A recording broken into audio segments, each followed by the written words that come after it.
Ada sebuah wasiat yang baik ya, yang perlu kita cermati dan perlu kita ambil pelajaran ya, yaitu wasiat dari Sunan Gunung Jati. Sunan Gunung Jati itu Sunan Syarif Hidayatullah ya. Beliau di samping Sunan, ya, beliau itu juga sebagai raja, ya, raja kedua di Cirebon. Ya.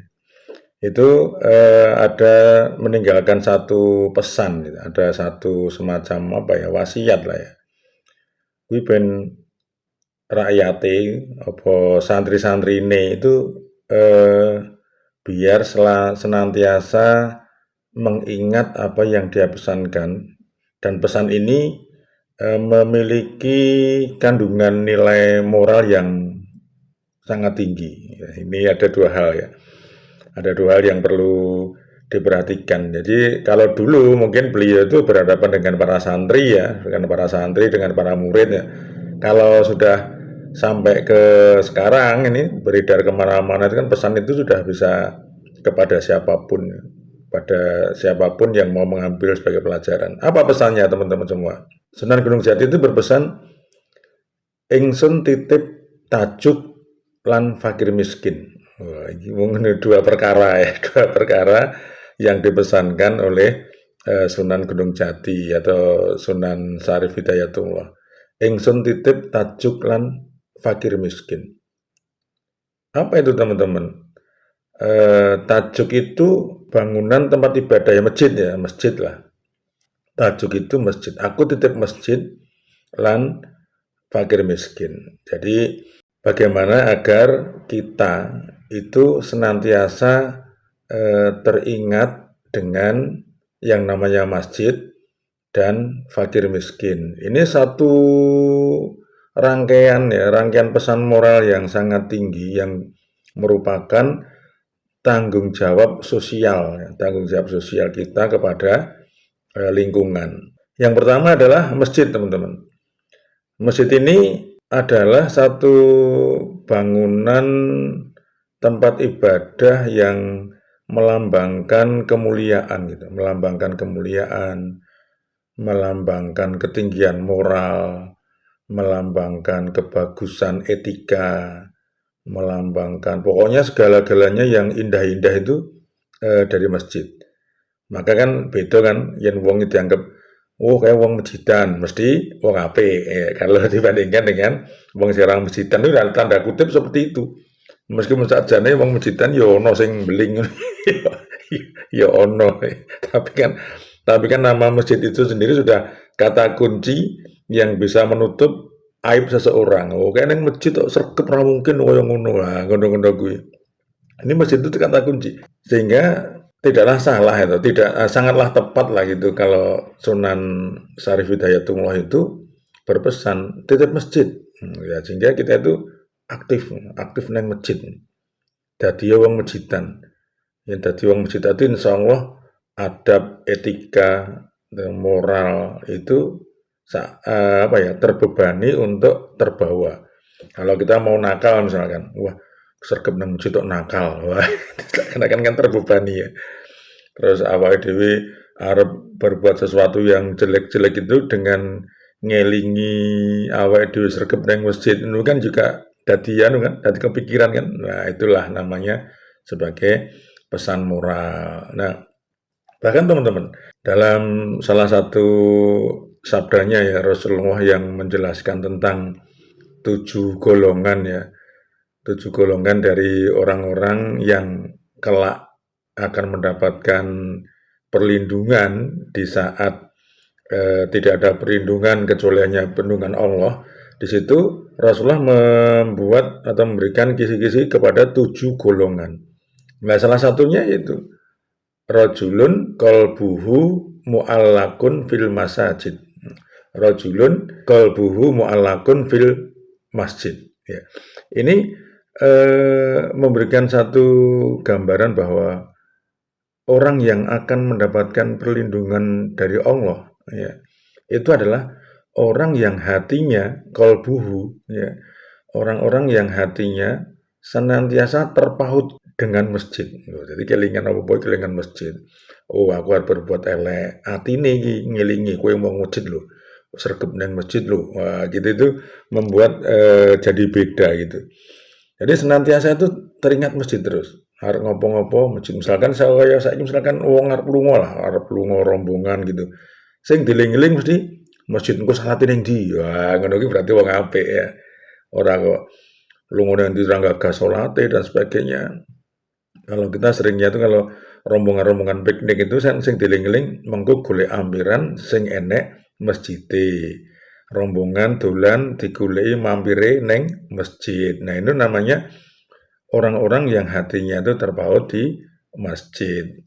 Jelas ya. Jadi warajulun qalbuhu mu'allakun fil masajid, yaitu orang-orang yang hatinya senantiasa terpaut di masjid. Ini merupakan nilai plus di hadapan Allah dan nanti akan tergolong atau akan digolongkan oleh Allah di dalam golongan orang-orang yang akan mendapatkan perlindungan, di mana pada hari itu tidak ada perlindungan kecuali hanya dari Allah Subhanahu wa taala saja. Wah, lumayan ini.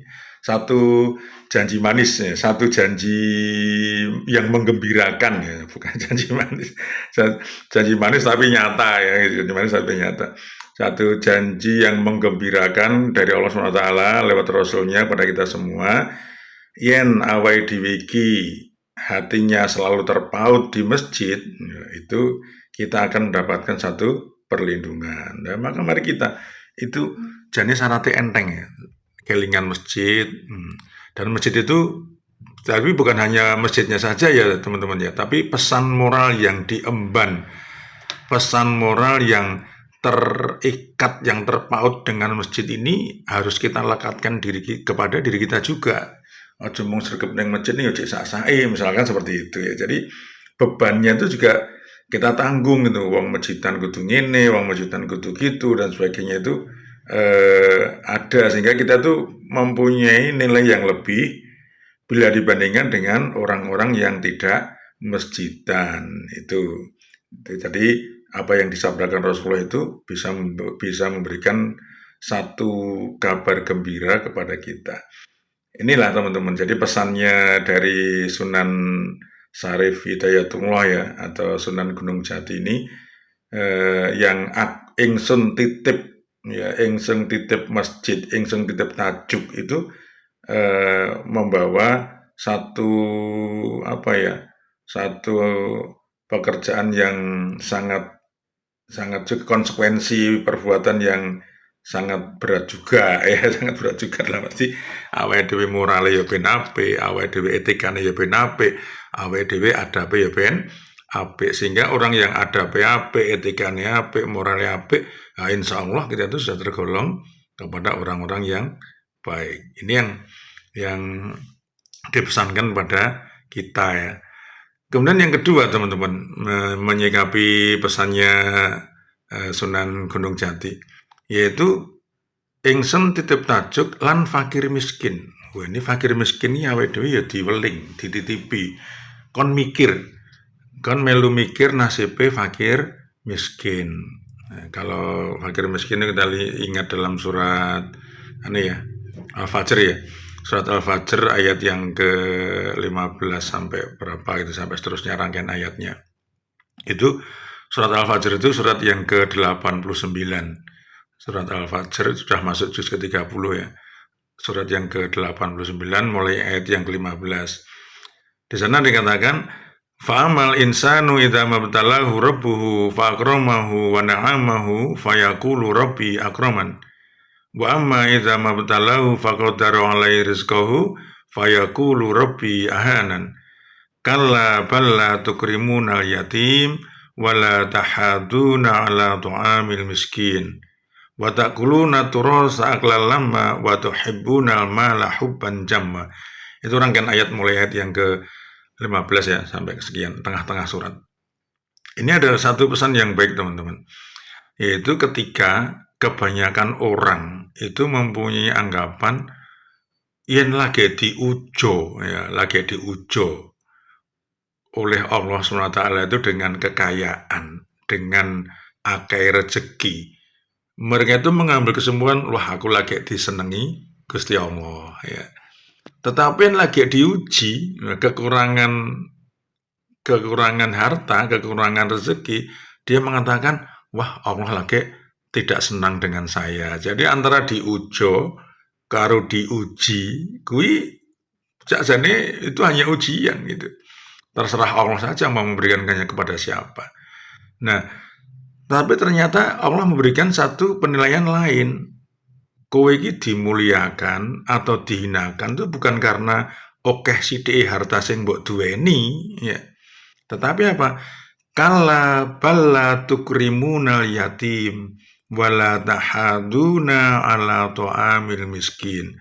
Kowe iki dihinakan kuwi mergo kowe iki ora gelem memuliakan anak yatim dan tidak memikirkan nasibnya orang-orang miskin. Nah, ini satu kabar ya, satu kisi-kisi yang harus kita perhatikan. Jadi mulia dan tidaknya kita itu ya saka kuwi.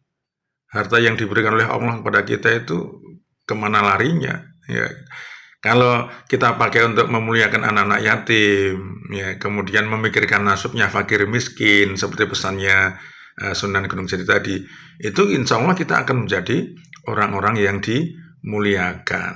Nah, sekarang kita itu. Jadi bukan masalah kaya atau miskinnya, tetapi sejauh mana hati kita mempunyai empati. Mempunyai empati yang pertama kepada yatim miskin, yatim anak-anak yatim, yang kedua kepada fakir miskin. Jadi tinggal kita aja mau mulia apa enggak. Kalla bala tukrimunal yatim wala tahaduna ala ta'amil miskin. Itu dari harta yang dititipkan oleh Allah kepada kita. Sekarang kitanya menyikapi dua pesan dari Sunan Gunung Jati itu, ingsun titip tajuk lan fakir miskin itu, tentunya kita memikirkan tentang potensi yang ada pada diri kita sekalian. Potensi kita itu di mana? Potensi kita itu sedang dilebihkan oleh Allah di mana? Mampukah kita menjadi orang-orang yang senantiasa terpaut di masjidan, kemudian dengan mengemban nilai-nilai keluhuran, nilai-nilai simbol-simbol keluhurannya gitu, ya. Kemudian kita juga memikirkan fakir miskinnya. Jadi kalau kita diberi potensi oleh Allah itu anugerah harta yang banyak, yang agar harta itu bisa memuliakan kita, ya kita pakai untuk kalla bala tukrimunal yatim wala tahaduna ala ta'amil miskin. Kita harus memanfaatkan harta itu untuk memuliakan anak-anak yatim dan memikirkan nasibnya orang miskin. Ya, nasibnya orang miskin kan sekarang kan hanya teknis saja yang beda ya. Kita tinggal teknisnya saja yang beda. Bagaimana kita mau teknis itu kan urusan masing-masing ya. Yang penting entah sedekah kita itu caranya bagaimana atau bagaimana dan sebagainya itu monggo, itu terserah. Tapi yang penting dari kita adalah menghidupkan rasa empati kita, menghidupkan rasa tanggung jawab atas apa yang dianugerahkan oleh Allah sebagai potensi itu untuk memenuhi sambutan ayat tersebut. Itu ya teman-teman ya. Insya Allah pesan dari Sunan Gunung Jati ini bisa memberikan pelajaran kepada kita sekalian. Dan Sunan Gunung Jati itu kan di samping Sunan kan juga beliau raja ya. Jadi wis wali sugih. Alhamdulillah. Wali sugih duwe jabatan ini dan alhamdulillahnya beliau itu sangat peduli kepada rakyatnya, sangat peduli dengan kehidupan sosial sehingga dakwahnya sangat berhasil. Itu teman-teman, mudah-mudahan diri kita semua bisa bertanggung jawab terhadap apa yang telah diberikan oleh Allah kepada kita semua. Demikian, Assalamualaikum warahmatullahi wabarakatuh.